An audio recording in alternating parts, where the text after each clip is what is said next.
video is showing off my tank rotation. Alright, so first off what you want to do is drop a Death and Decay, and then apply Frost Strike and Plague Strike, and then Pestilence, and then just keep using your AoEs. Like I use Howling Blast and Blood Boil just to keep the aggro. And there's always going to be some people that take aggro off me, but if you do, then use Icy Touch. That's a great way to get aggro again. And yeah, just keep doing that. So once again, you want to just pull them real quick, Icy Touch, and if your thing's on cooldown, then start off with Icy Touch, Plague Strike, Pestilence, and then go straight into Howling Blast to try to grab aggro. And if that doesn't work, then you can always drop in Death and Decay once it comes off cooldown. And another one is, if you lose aggro, you can always use a Dark Command to get them under your grasp again, or Death Grip. See, as in here, like pretty much when you use Icy Touch, it automatically gets aggro on you, like a good percentage of the time. So go up here again, just drop the Death and Decay, Plague Strike, Icy Touch, Pestilence, and then just straight into your AoEs. And if you have extra rune power, then just drop a Frost Strike whenever you can, and then yeah, that's pretty much tank rotation. There is, I'm sure, a couple other things. Also, another thing on boss, if you expect Frost, you can use your Unbreakable Armor or Icebound Fortitude. Icebound Fortitude takes 3% less damage. It's based on based on your defense. So if defense higher, it's better.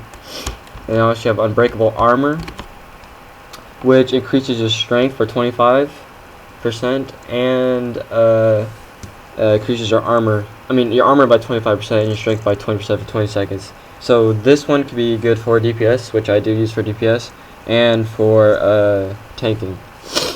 So I'm gonna show you right now how I tank a boss. Pretty much start with the Icy Touch to get the aggro, like that. See, automatically have aggro, Plague Strike, and then use Blood Strike if you have the spec for that, which gives you Blade Barrier, which reduces 5% damage. And then pop your Unbreakable Armor and your Icebound Fortitude once it's like around halfway. So you like take like no damage. I can see my health is hardly going down. Actually, it's not at all. Well, that's because we have good heals too right now. But that's pretty much. And keep using Blood Strike, and then just keep your diseases up. And yeah, that's it.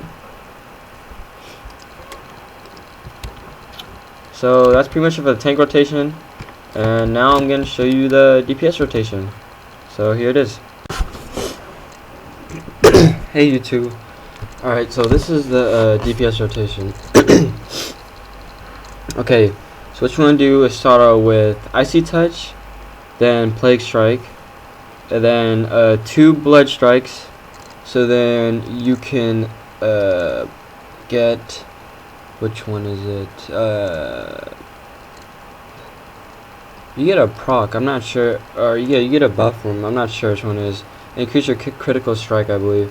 And then after that, use Obliterate, and then use Frost Strike, and then you're pretty much down. You have to wait for cooldown. So then use pop Horn of the Winter, and then once it comes back up, use Obliterate, Frost Strike, Obliterate, Frost Strike, and then by that time, probably use like maybe 1 Blood Strike or 1 or 2, and then straight back, go back to the whole thing again.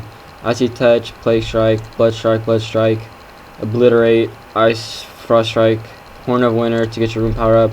And sometimes it will be enough so you can use it Frost Strike again, and then just go back. And then if you have Unbreakable Armor, use that like when you're on cooldowns, when you only have your Frost Strike. Use that one to get ready for the next Obliterate dump, because then your strength will be increased by 20% for 20 seconds, so that would up your DPS a lot more. And then if you have any trinkets like I do, decrease your attack power, then and armor penetration, then use that too. Alright, so this is gonna be in action here now. So I said Icy Touch, Plague Strike, like that, 2 Blood Strikes, and then use Obliterate, Frost Strike. See it on cooldowns, pop Horn the Winter. See, there it goes with that. You have that open, and then straight into this, and then always keep using, like, if you have anything on cooldown, use Blood Strike. That would just keep the DPS up. Always use that. And then back in, to see how the cooldowns went down, you just go straight back into it, and then just back in that, like so. And you can see my DPS is like at a 3k, and then you just keep going back into it. That's pretty much it. It's pretty simple, and it's very effective. And right now, since I'm unbuffed, like if I'm in a raid, like VOA I did the other day, I had 4.4k DPS. That's just because I was buffed. Also, what you want to remember, whenever Obliterate is open, always use that move over any other move. Like that's the move you want to use the most. Obliterate, like this, the top moves: Obliterate, Frost Strike, and Blood Strike, and then just keep your diseases up. See that right there? I messed up on the rotation. My diseases, it took longer to get them back up, because with more diseases equals more damage. So you always want to have your diseases up. And then always pop Horn the Winter occasionally too, to get more runic power in, because every time you use it, I believe it gives you like 10 runic power. So always use that as well, which is good. And then like that. So that's pretty much it for the DPS. And you can use Army of the Undead, but I don't. I just don't use it. Like, you can to get more DPS. I'm not sure if it will get more. I'm not quite sure about that. But you can always test it out and see. And I actually, yeah, if one of you guys could test it out and see, like if you have a Death Knight and you just want to see, and if you're a dual wield Frost wield, then yeah, try it out and put in the comments below if it does get more DPS when you use that. And if it does, then well, I might have to try that out. But for now, yeah. So that's pretty much it, as you can tell.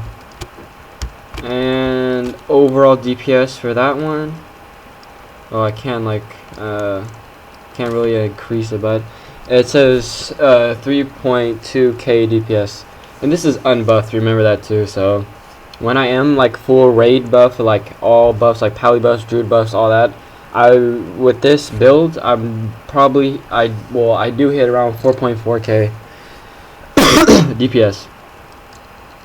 So I will also put the link in the description so you guys can check out my talents. And this spec is a 5318 Frost and Unholy, and the glyphs I have for it is Glyph of Frost Strike, Glyph of Icy Touch, Glyph of Obliterate. The Glyph of Frost Strike reduces the Frost Strike by 8 runic power, so you can use it more often, which is very, I would definitely get this if you're Frost Strike dual wield or Frost dual wield. And Glyph of Icy Strike, Icy Touch. God, I can't think straight today for some reason. Alright, Glyph of Icy Touch. Your Frost Fever disease deal 20% additional damage, which is pretty good. And a Glyph of Obliterate is a must-have if you're a Frost dual wield tank. Not a tank, a DPS. It's a must-have. If you don't have this, then your DPS would be a lot higher if you did have it. So yeah. So again, I'll post link in the description of the armory, so you can check out my build if you want to. And yep, that's pretty much it for this video.